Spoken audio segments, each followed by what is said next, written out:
বেশিরভাগ মানুষ ঘুমন্ত অবস্থায় বড় হয়, ঘুমন্ত অবস্থায় বিয়ে করে এবং ঘুমন্ত অবস্থাতেই মারা যায়।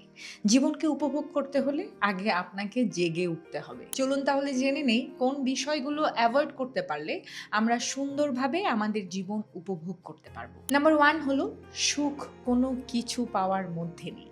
সুখ হলো আপনার ভেতরের সেই বিষাক্ত জিনিসগুলো ফেলে দেয়া যা আপনাকে সুখী হতে বাধা দিচ্ছে। নাম্বার 2 হলো আপনি যখন জগৎকে বদলাতে চান তখন আপনি অশান্তি ডেকে নিয়ে আসেন, আর যখন আপনি নিজেকে বদলান তখন পুরো জগৎ আপনার কাছে বদলে যায়। নাম্বার 3 হলো মানুষের অনুমোদনের দাস হবেন না কখনো।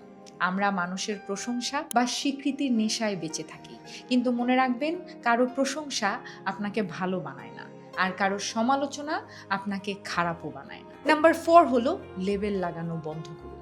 আমরা যখন কাউকে কোনো বিশেষ পরিচয়ে, যেমন হিন্দু, মুসলিম, বৌদ্ধ, খ্রিস্টান হিসেবে বিচার করি, তখন আমরা আসলে তাকে দেখা বন্ধ করে দিই এবং আমাদের ধারণাকে দেখতে শুরু করি। নাম্বার 5 হলো আপনার দুঃখের কারণ কোনো ব্যক্তি বা পরিস্থিতি নয়, বরং ওই ব্যক্তি বা পরিস্থিতির প্রতি আপনার আসক্তি বা মোহ। নাম্বার 6 হলো আপনি যে বিষয়ে সচেতন হন আপনি তাকে নিয়ন্ত্রণ করতে পারেন, আর যে বিষয়ে আপনি সচেতন নন সেটি আপনাকে নিয়ন্ত্রণ করে। নাম্বার 7 হলো ভালোবাসা কোনো চাওয়া নয়। ভালোবাসা মানে হলো অপর ব্যক্তিকে কোনো শর্ত ছাড়াই তার মতো করে থাকতে দেয়া, নিজের স্বার্থে সেই ভালোবাসার মানুষকে ব্যবহার করা নয়। নাম্বার 8 হলো অতীতে হয়ে যাওয়া সেই বোঝাগুলোকে ছাড়ুন। অতীতকে আঁকড়ে ধরে থাকা মানে হলো একটি মৃত দেহকে কাঁধে নিয়ে হাঁটা। আর সবচেয়ে বুদ্ধিমানের কাজ হলো বর্তমান মুহূর্তে বাঁচা, এবং এই বর্তমান মুহূর্তে বাঁচাই হলো প্রকৃত জীবন। নাম্বার 9 হলো একাকিত্বের ভয় জয় করুন। যদি আপনি একা থাকতে ভয় পান তবে বুঝতে হবে আপনি এখনো নিজেকে চিনতে পারেননি। নাম্বার 10 হলো অন্যকে নিয়ন্ত্রণ করা শক্তি হতে পারে, কিন্তু নিজেকে নিয়ন্ত্রণ করতে পারাটাই হলো আসল জ্ঞান। নাম্বার 11 হলো আপনার বিশ্বাস এবং মূল্যবোধ আপনার নিজের জন্য নয়, বরং সমাজ ও পরিবার দ্বারা আপনার ভেতরে ঢুকিয়ে দেয়া হয়েছে। তাই বলি, সব সময় প্রশ্ন করতে শিখুন। নাম্বার 12 হলো সবকিছুই অস্থায়ী। মনে রাখবেন এটিও কেটে যাবে। ভালো বা খারাপ কোনো সময় বা অনুভূতি চিরস্থায়ী নয়। নাম্বার 13 হলো সত্যকে গ্রহণ করুন। সত্য কখনো কাউকে আঘাত করে না। যা আঘাত করে তা হলো সত্যের বিরুদ্ধে আপনার তৈরি করা বিভ্রান্তি বা ভ্রম। নাম্বার 14 হলো অন্যের চোখে নিজের ছবি দেখা বন্ধ করুন। আপনি কে তা অন্যের কাছ থেকে শোনার প্রয়োজন নেই, আপনি নিজেই তা আবিষ্কার করতে পারেন। নাম্বার 15 হলো সফলতার সংজ্ঞা বদলান। সাফল্য মানে সামাজিক মর্যাদা বা প্রচুর অর্থ নয়।